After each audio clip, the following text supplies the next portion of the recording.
لیکن کیا ہی اچھا ہو کہ سب سے زیادہ جو چیز مانگی جائے وہ اللہ کی رضا ہو، کہ پروردگار تیری مرضی حاصل ہو جائے، ایسی محبت کہ جو ایک حبیب اور محبوب میں ہوتی ہے، پروردگار تیری رضا تیری مرضی حاصل ہو جائے۔ دیکھیے شب قدر جو ہے وہ، اس کے بارے میں آپ کو ایک بات بتاؤں کہ یہ جناب موسیٰ نے سب سے پہلے اللہ سے پوچھا تھا کہ پروردگار میں تیرا قرب کیسے حاصل کروں۔ اب اس کی دلیل میں آپ کو قرآن کی وہ آیت سناتی ہوں کہ کتبہ سیامہ کما کتبہ علی الذین من قبلکم، جس طرح تم پر روزے واجب کیے گئے اس سے پہلے بھی امتوں پر واجب کیے جا چکے ہیں، بالکل اسی طرح جیسے روزے پہلی امتوں پر واجب تھے، اسی طرح شب قدر بھی پہلی امتوں کو بھی ملی ہے، یعنی ہمارے نبی کی جو ہم امت ہیں، ہم سے پہلے جو انبیاء تھے ان کی امتوں کو بھی شب قدر ملی۔ تو جب جناب موسیٰ نے اللہ سے پوچھا کہ میں تیرا قرب کیسے حاصل کروں، تو اللہ نے کہا کہ اے موسیٰ شب قدر کو پالو۔ سبحان اللہ۔ جناب موسیٰ سے اللہ نے فرمایا کہ شب قدر کو پالو اور شب قدر کی عبادت کی رات عبادت میں بسر کرو، اور وہ عبادت کا طریقہ بھی بتایا گیا۔ مولانا متقیان کی راوی ہیں بہار الانوار میں، علامہ باقر مجلسی لکھتے ہیں کہ امام متقیان کہتے ہیں کہ جناب موسیٰ نے پوچھا کہ وہ عبادت کون سی ہے، تو آپ نے فرمایا 2 رکعت نماز، جس میں پہلی رکعت میں الحمد کے بعد 7 مرتبہ قل هو اللہ، اور دوسری رکعت میں الحمد کے بعد 7 مرتبہ قل هو اللہ، اور اس کے بعد آپ استغفار کریں۔ یہ وہ مختصر نماز ہے کہ جو قرب الہی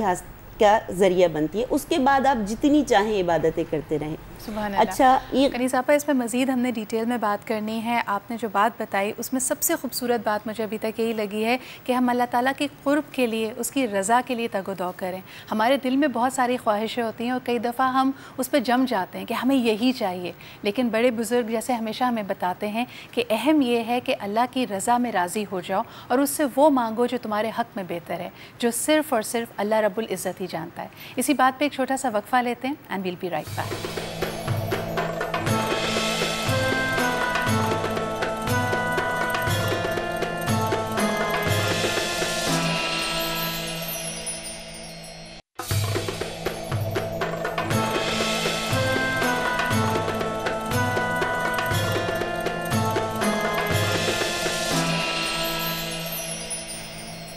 welcome back after the break, اور آپ دیکھ رہے ہیں رونق رمضان۔ بات ہم یہاں پہ کر رہے ہیں لیلۃ القدر کے حوالے سے، یعنی ہم جن چیزوں کی زندگی میں قدر کرتے ہیں کیا اس کے علاوہ بھی ہمارے ذہن میں کچھ ہونا چاہیے؟ یعنی مادی چیزوں کے پیچھے تو ہم بھاگتے ہی رہتے ہیں، بڑا گھر، عالیشان گاڑی، گھر میں بہت سارے پیسے کی ریل پیل، لیکن کیا یہی وہ خواہشات ہوں گی جو آج ہم اللہ تعالیٰ کی بارگاہ میں لے کے پہنچیں گے؟ سربت آپا، ابھی جیسے بات معرفت کی ہو رہی تھی، اور اگر ہم سیرت نبوی کی طرف بھی دیکھیں تو کہا جاتا ہے کہ دنیا میں رہو لیکن دنیا کو اپنے اندر داخل نہ ہونے دو۔ آج جب اللہ تعالیٰ کی بارگاہ میں ہم کھڑے ہوں تو آپ کیا لوگوں کو کہیں گے کہ کس طرح مانگیں؟ مانگنے کا سلیقہ ہی تو ہمیں نہیں آتا۔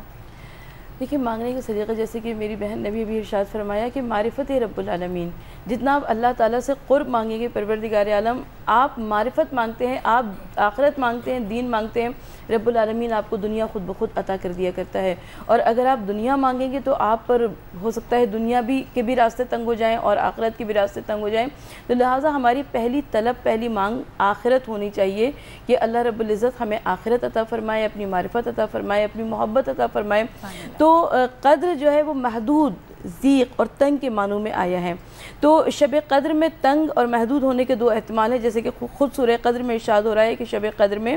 فرشتہ اور روح الامین زمین پر اترتے ہیں، اس کی وجہ سے زمین محدود ہو جاتی ہے۔ تو شب قدر پیغمبر اکرم صلی اللہ علیہ وآلہ وسلم نے فرمایا کہ شب قدر کی یہ وہ رات ہے کہ اس میں اتنے فرشتے زمین پر اترتے ہیں کہ وہ گنتی نہیں کی جا سکتی، وہ شمار قطار میں نہیں آ سکتے۔ اور دوسری بات یہ ہے کہ آج کی رات انسان کی تقدیر معین ہو جاتی ہے، اپنی تقدیر بنا سکتا ہے، لہٰذا آج کی رات جو ہے اس میں اچھی طرح سے اپنی آنے والے سال کے لیے اپنی زندگی کی پلاننگز کو تیار کر لینا چاہیے۔ اب یہاں پر کیا کیا مانگنا چاہیے؟ رزق مانگنا چاہیے، روزی مانگنا چاہیے، پروردگار عالم سے زندگی مانگنا چاہیے، اعمال صالح مانگنا چاہیے، اور سب سے بڑھ کر اللہ تعالیٰ کی رضا مانگنا چاہیے، کیونکہ اگر رب راضی ہو گیا تو ہمارے پاس سب کچھ ہوگا، اور اگر رب راضی نہیں تو یہ اگر دنیاوی طور پر گاڑی، گھر، بنگلہ، مکان وغیرہ وغیرہ ہوا بھی تو ہم اس کا کیا کریں گے اگر ہمارا رب ہم سے راضی نہیں۔ اور دل کا سکون سب سے پہلے، اکثر آپ دیکھیں گے زندگیوں میں یہ سب پا لینے کے بعد بھی لوگوں میں بے چینی پائی جاتی ہے۔ مگر کنیز آپا، ایک تھوڑا سا سوال ذہن میں آتا ہے کہ آج جب ہم دیکھیں چاند کی وجہ سے آدھی میرے خیال میں مسلم امہ کے ممالک میں آج 27ویں شب نہیں، آج 28ویں شب ہے، جبکہ ہم 27ویں شب کے انتظار میں ہیں اب۔ تو اس طرح جب ہم طاق رات کی تلاش کرتے ہیں تو یہ تو میرے خیال میں ہم بٹ جاتے ہیں ایک طرح سے، ان کی جب طاق رات ہے تو ہماری نہیں ہے، ہماری جب طاق رات ہے تو دوسری جگہ نہیں ہے۔ اس معاملے کو کیسے سلجھایا جائے؟ اس معاملے کو تو میرا خیال ہے حکومت ہی سلجھا سکتی ہے کہ جی آپ اگر حکومت اس کو سلجھانا چاہے، ادروائز یہ کہ جو چیزیں ہمیں حکومتی سلسلوں سے ملتی ہیں ہم پر بحیثیت عوام واجب ہے کہ ہم اس کا اتباع کریں۔ ہمیں جو 27 اپنی حکومت سے ملی ہم اسی کو 27 مانتے ہوئے آگے جس بڑھیں طرح گے۔ ہم اپنے طریقے سے اس کو لے کے چل رہے ہیں، آج 26واں روزہ ہے، کل انشاءاللہ تعالیٰ 27واں روزہ ہوگا۔ میں یہاں پر ایک بات کہنا چاہوں گی کہ جیسے کہ صدرہ آپ نے فرمایا کہ دنیا کے بہت سارے ممالک میں اور یہاں پر فرق ہے، تو یہ ڈیپینڈ کرتا ہے چاند کے گھٹنے اور بڑھنے پر، کیونکہ دنیا گول ہے اور یہ خطہ زمین جو ہے یہ خاص طریقے سے چاند اس کے اوپر حرکت کرتا ہے، تو چاند کی جو پیمائش ہے اس کا گھٹنا اور بڑھنا ہے تو یہ ہر سیکنڈ ہر آن دنیا کے ہر خطہ زمین پر مختلف ہے۔ تو ہو سکتا ہے کہ آج کی رات یہاں پر لیلۃ القدر ہو، کل کی رات کہیں اور پر ہو، اس طرح سے جہاں پر یہ لیلۃ القدر آ رہی ہے بالکل یہ وہاں پر ٹھیک ہے۔ اور اب تو بڑا سائنٹیفک ہمارے پاس طریقے موجود ہیں اور اس میں کوئی کسی قسم کی شک و شبہ کی گنجائش نہیں ہے۔ لیکن جس طرح کہا جاتا ہے شاید زیادہ افضل یہ ہے کہ ہم پورے ہی آخری عشرے میں اس رات کی تلاش کریں۔ اس میرے خیال میں امام کعبہ نے بڑی پریکٹیکل ایڈوائس اس کے بارے میں دی، انہوں نے کہا کہ اگر آپ آخری عشرے میں لیلۃ القدر کی نیت سے 1 روپیہ بھی چیریٹی کرتے ہیں تو ایسا ہے جیسے آپ نے 84 سال چیریٹی کرتے رہے ہیں آپ۔ اسی طرح اگر آپ نے 2 نوافل ادا کر دیے تو بالکل ایسا جیسے آپ نے 84 سال عبادت کی ہے، یا اگر آپ 3 دفعہ صرف سورہ اخلاص بھی پڑھ لیں تو جیسے 84 سال آپ قرآن حکیم کا ختم روز کرتے رہیں۔ تو یہ چھوٹی چھوٹی باتیں ہیں، جس طرح بھی دین میں آسانی پیدا کریں، جس طرح بھی آپ اللہ تعالیٰ کا قرب حاصل کر سکتے ہیں اس کی ہمیں تگدو کرنی چاہیے۔ کنیز آپا، یہاں پہ یہ بھی پوچھنا چاہیں گے کہ جس طرح کہ ہمیں سیرت نبوی سے خاص طور پہ یہ ایک طرح سے روایت بھی ملتی ہے، ہدایت بھی ملتی ہے کہ 20 رکعت نفل ہر رات حضور اکرم صلی اللہ علیہ وآلہ وسلم نے ادا کیے۔ نماز کے علاوہ اور کون سی عبادتیں افضل ہو سکتی ہے؟ ذکر کرنا، تسبیح کرنا؟ دیکھیے شب قدر کے حوالے سے میں آپ کو بتاؤں کہ نمازیں، ذکر، قرآن یہ سب اپنی جگہ ہے، لیکن 3 چیزیں بڑی اہم ہیں۔ ایک تو معرفت عبادت، کہ آپ عبادت کریں وہ کم ہو یا زیادہ پوری معرفت کے ساتھ، دل و دماغ جو ہیں نہ بازاروں میں ہوں، نہ گھر کے کچن میں ہوں، نہ کہیں اور ہوں، پروردگار عالم اس رب کے سامنے جا کر کھڑے ہوئے ہیں جو سریع الرضا ہے، بہترین سننے والا ہے، جو ارحم الراحمین ہے، جو خیر الرازقین ہے۔ ہم اب اس کے سامنے کھڑے ہوئے ہیں کہ وہ مالک اگر سن لے گا تو کسی کو سنانے کی ضرورت نہیں پڑے گی۔ اگر یہ سجدہ کامیاب ہو گیا تو کسی کے آگے سر جھکانے کی ضرورت نہیں پڑے گی۔ تو یہ پوری معرفت کے ساتھ پہلی چیز ہے معرفت عبادت۔ دوسری ہے معرفت دعا۔ آپ عبادت پہ عبادت کیے جا رہے ہیں، آپ قرآن پہ قرآن کی تلاوت کر رہے ہیں، لیکن دعا نہیں مانگ رہے ہیں۔ اور امام متقین فرماتے ہیں کہ پورے روزہ رکھنے کے بعد بغیر دعا مانگے افطار کر لینا ایسا ہے کہ جیسے پورے دن مزدوری کرنے کے بعد اجرت نہ مانگی ہو۔ سبحان اللہ۔ تو آپ جب عبادت میں رات بسر کر رہے ہیں تو اپنے لیے مانگیں، کیونکہ وہ رب العالمین تو کہہ رہے ہیں نا وَإِذَا سَأَلَكَ عِبَادِي أَنِّي فَإِنِّي قَرِيبٌ أُجِيبُ دَعْوَةَ الدَّاعِ إِذَا دَعَانِ فَلْيَسْتَجِيبُوا لِي، کہ میرا سائل جب مجھے پکارتا ہے تو میں اس کے بہت قریب ہوں، میں اس کے بہت نزدیک ہوں، میں اس کی آواز کو سن رہا ہوں، اور مجھ سے دعا مانگا کرو، میں تمہاری دعاؤں کو مستجاب کرتا ہوں۔ یہاں ایک اور واقعہ میں آپ کو بتاؤں کہ امام صادق نے اپنے ایک دوست میسر سے کہا کہ میسر دعا مانگا کرو، ایسا ہو نہیں سکتا کہ کوئی در بار بار کھٹکھٹایا جائے اور وہ دستک دینے والے پہ کھل نہ جائے۔ بہت سے درجات ایسے ہیں جو مانگنے سے ملتے ہیں۔ اور اس کے علاوہ کنیز صاحبہ یہ بات بھی یہاں پہ آگے بڑھانا چاہیں گے کہ اللہ تعالیٰ کا قرب حاصل کرنے کا ایک طریقہ اس کی خلقت کی خدمت کرنا بھی ہے۔ تیسرا نقطہ یہی تھا کہ پہلا معرفت عبادت، دوسرا معرفت دعا، اور تیسرا ہے صدقہ۔ صدقہ وہ چیز ہے کہ جو آپ کی عبادت کو 4 چاند لگا دیتا ہے. اور خاص کر کے شب قدر میں آپ دیکھیے کہ لوگوں نے شب قدر میں زکوٰۃ دینا, شب قدر میں خمس ادا کرنا, شب قدر میں صدقہ دینا, کیونکہ وہ آپ کی والی بات 84 سال کا ثواب جو حقیقی ثواب ہے وہ تو مل ہی رہا ہے, لیکن اس کے علاوہ کئی گنا زیادہ آپ کو ثواب مل رہا ہے. لیکن آپ نے یہاں پہ جو بات کی اس کو میں سربت آپا کے پاس لاؤں گی ایک وقفے کے بعد, کہ دعا کرنا ہم آپس میں کبھی ہچکچاتے نہیں ہیں, کبھی ہماری کوئی ان ریزنیبل خواہش بھی ہوتی ہے تو دوسرے کو کہنے پہ, اپنی توقعات کا اظہار کرنے میں ہم کبھی ہچکچاتے نہیں ہیں. لیکن اللہ جو رب العزت ہے اور تمام کائنات کا مالک ہے, اس سے ہم یہ بات کرتے ہوئے, اپنے لیے دعا مانگتے ہوئے کیوں ہم میں ہچکچاہٹ آ گئی ہے, اس پہ بات کریں گے ایک چھوٹے سے بریک کے بعد.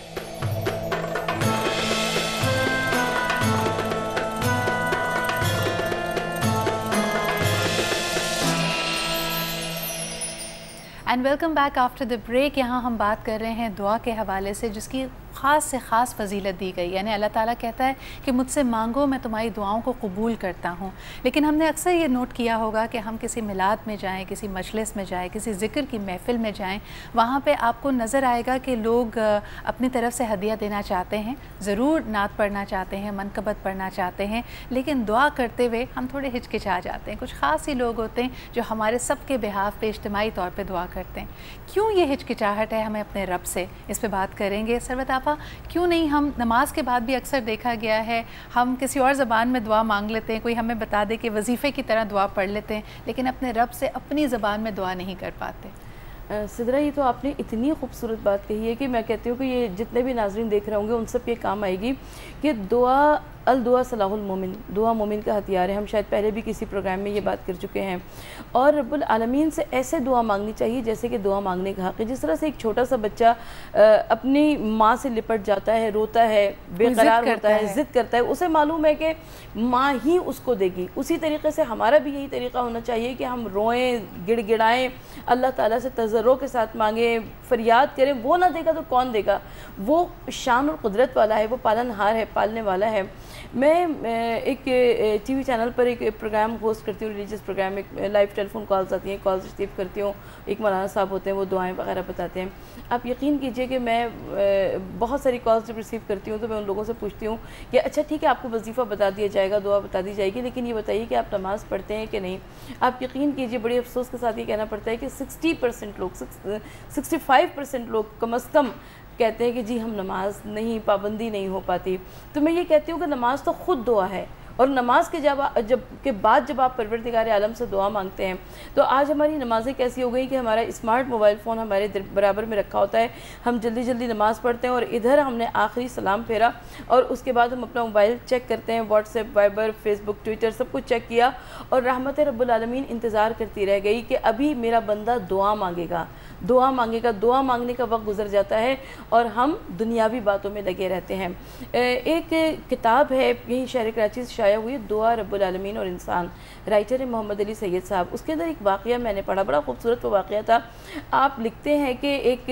کویت کے ایک تاجر تھے, جب وہ جنگ ہوئی کویت کی تو ان کو بے سر و سامانے کے عالم میں پاکستان آنا پڑا, تو ان کا بہت سارا پیسہ وہاں پر پھنس گیا تھا. وہ چاولوں کے تاجر تھے, بہت سارا پیسہ وہاں پر پھنس گیا. تو وہ کسی صاحب کے پاس آئے جن کے بارے میں لوگ کہتے تھے کہ بھئی ان کی دعائیں قبول ہو جاتی ہیں, یہ دعا بتا دیتے ہیں. تو وہ صاحب کہنے لگے کہ وہ صاحب جو کہ بڑے سوٹڈ بوٹڈ, بڑے اچھے اس میں تھے, انہوں نے آ کر تقریباً 25 منٹ لیے اور انہوں نے بتایا کہ میں وہاں پہ یہ کرتا تھا, یہ کرتا تھا, یہ ہوتا تھا, یوں مجھے نکلنا پڑا, یوں جنگ ہو گئی اور یوں میرا اتنا پیسہ پھنس گیا. صرف ان صاحب نے یہ کہا کہ آپ نے مجھ کو بتانے میں تقریباً 25 منٹ لیے ہیں, آپ نے کبھی اپنے رب کو اتنی ڈیٹیل سے یہ بات بتائی ہے؟ وہ تو عالم الغیب ہے, سب جانتا ہے, لیکن وہ بھی انتظار کرتا ہے کہ کبھی آپ اپنے دل کا حال بندہ اسے پکارے اور یہ بتائے کہ اچھا. اب وہ صاحب جو کہ بڑے اچھے سوٹڈ بوٹڈ تھے, چند ساتوں کے لیے سوچ میں پڑے رہ گئے, اور اس کے بعد انہوں نے کہا کہ جس نقطے کی جانب میری توجہ نہیں تھی, آپ نے مجھے اس نقطے کی جانب متوجہ کر دیا. تو وہ 2 ہفتے کے بعد دوبارہ واپس آئے اور کہا کہ میں نے آپ کے نسخے پہ عمل کیا, یعنی خضوع و خشوع کے ساتھ نماز پڑھی اور نماز کے بعد اللہ رب العزت سے دعا مانگی, اور 2 ہفتے کے اندر ان کا تمام پیسہ وہاں سے واپس آ گیا. مانگنا بہت ضروری ہے. اس کو خالق حقیقی سمجھ کے مانگنا ضروری ہے۔ سربت آپا آپ کی بات سے مجھے بھی ایک واقعہ یاد آیا، ابھی میں نے حال ہی میں پڑھا کہ حضرت ابو بکر صدیق ایک جگہ سے گزر رہے تھے تو مسجد میں انہوں نے ایک بدو کو دیکھا جو دعا مانگ رہا تھا کہ اے میرے رب مجھے قلیل لوگوں میں سے کر دے۔ تو حضرت ابو بکر صدیق نے اس کو ٹوکا اور کہا کہ یہ کیسی دعا ہے، یہ تو میں نے آج تک کبھی نہیں سنی۔ تو انہوں نے کہا کیا تم نے قرآن نہیں پڑھا کہ جتنے لوگ جو فلاح پائیں گے، جو راہ راست پہ ہوں گے، جو صبر کریں گے، وہ بہت کم ہوں گے، زیادہ نہیں ہوں گے۔ اور آج کل آپ یہ جملہ بڑا کامن سنتے ہوں گے، جی سب کر رہے ہیں تو ہم بھی کر سکتے ہیں، جو سب کی روش ہے وہ ہم پالیں۔ اور حضرت ابو بکر صدیق کی یہ بات سن کر آنکھوں سے آنسو رواں ہو گئے۔ انہوں نے کہا کہ بے شک، اور اب یہ وقت آ گیا ہے کہ لوگ حضرت ابو بکر صدیق کو بھی بتائیں گے، سکھائیں گے۔ اور اس کے بعد انہوں نے بھی اس دعا کو اپنا شیوا بنا لیا اور اپنی دعاؤں میں شامل کر لیا۔ تو کنیز آپا یہاں پہ آپ کے پاس دوبارہ آنا چاہوں گی کہ کچھ الفاظ جیسے اگر آپ اس پہ واقعی قرآن حکیم کی، تو میرے خیال میں ہر آیت، ہر لفظ پہ جب ہم غور و فکر کرتے ہیں تو اس کی کئی جہدیں ہمارے سامنے کھلتی ہیں۔ ابھی یہاں پہ ذکر ہو رہا تھا دعا کا، تو ہر اذان میں اللہ تعالیٰ اپنے بندے کو فلاح کی طرف بلاتا ہے۔ ہم زندگی میں کامیابی چاہتے ہیں، سکسیس چاہتے ہیں، لیکن جو 5 دفعہ دن میں ہمارے پاس آواز آتی ہے کہ فلاح کی طرف آ جاؤ، اس کو ہم رد کر دیتے ہیں یا سنتے نہیں ہیں۔ کیا کہنا چاہیں گے؟ آپ نے اپنی بات کو خود ہی مکمل کر لیا کہ واقعاً ایسے ہی ہے کہ جب ہم زندگی میں، اپنے عام زندگی میں ہم دیکھتے ہیں تو ہمیں گھر بھی بہترین چاہیے، ہمیں در بھی بہترین چاہیے، ہمیں اولاد بھی بہترین چاہیے، ہمیں ہر طرح کا سکسیس چاہیے، لیکن وہ پروردگار عالم جو واقعاً ہمیں بلا رہا ہے کامیابی کی جانب، اور دن میں 5 دفعہ وہ آواز آتی ہے ہمیں حی علی الفلاح کہ کامیابی کی جانب آؤ، نیکی کی جانب آؤ، تو ہم اس آواز کو سنتے تو ہیں لیکن شاید لبیک نہیں کہتے، یا اس کے عادی کان اتنے کر چکے ہیں کہ اب اس کی اہمیت ہمارے دماغوں سے کم ہو گئی ہے۔ جبکہ اس کی اہمیت اسی لیے کہا جاتا ہے کہ اذان کو رک کر اور خاموشی سے سنو، کیونکہ اس کا ایک ایک لفظ پروردگار عالم کی خوبیوں کا آئینہ دار ہے۔ آپ کو میں بتاؤں کہ ایک مرتبہ امام حسین علیہ السلام راوی ہیں کہ ہم مسجد میں بیٹھے ہوئے تھے کہ ایسے میں وقت اذان ہو گیا، جب مؤذن نے کہا اللہ اکبر تو میرے بابا امیر المومنین علی بن ابی طالب علیہ السلام رونے لگے اور بہت زیادہ روئے، گریہ کیا۔ تو لوگوں نے پوچھا کہ آپ اتنا گریہ کیوں کر رہے ہیں؟ تو آپ نے فرمایا کہ جب مؤذن کہتا ہے اللہ اکبر تو وہ کہتا ہے کہ وہ رب العالمین ہے جو بہترین پالنے والا ہے۔ جب یہ کہتا ہے اللہ اکبر تو اس کے معنی ہیں وہ بہترین سننے والا ہے۔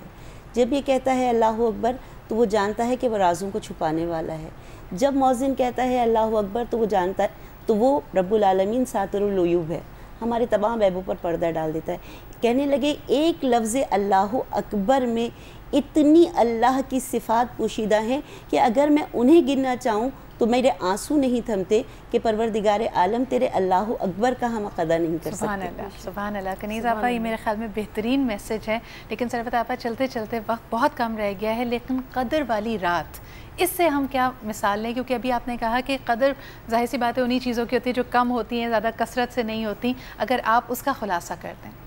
بس میں شب قدر کے لیے مزید اور کیا کہوں، اس لیے کہ پیغمبر اکرم نے آخری 10 دنوں کی عبادات پر بہت زیادہ فوکس کیا ہے، اعتکاف بھی اسی عشرے میں آیا ہے،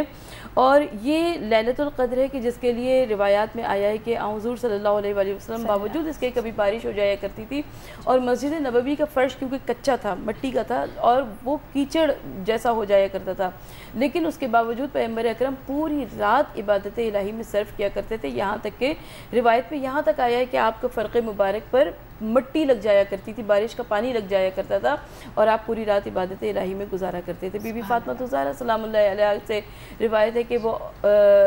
لیلۃ القدر میں دوپہر میں اپنے بچوں کو زیادہ سونے کی تاکید کیا کرتی تھی تاکہ وہ آج کی پوری رات کو جاگ سکیں اور عبادت الہی میں گزار سکیں اور بچوں کو رات میں نیند نہ آئے۔ تو شب قدر کے حوالے سے ہمارا یہی پیغام ہے اور بہت ساری باتیں ہوئیں۔ ایک بات کا میں اور تذکرہ کرنا چاہوں گی کہ آج کی رات میں بہت زیادہ دین کا علم حاصل کرنے کی تاکید کی گئی ہے۔ اگر آپ ایک مسئلہ بھی سیکھ لیتے ہیں، اگر آپ ایک بات بھی سیکھ لیتے ہیں تو یقیناً انشاءاللہ تعالی وہ آپ کے لیے بہت زیادہ اجر و ثواب کا باعث ہے۔ بہت بہت شکریہ سربت آپا، بہت بہت شکریہ کنیز فاطمہ آپا،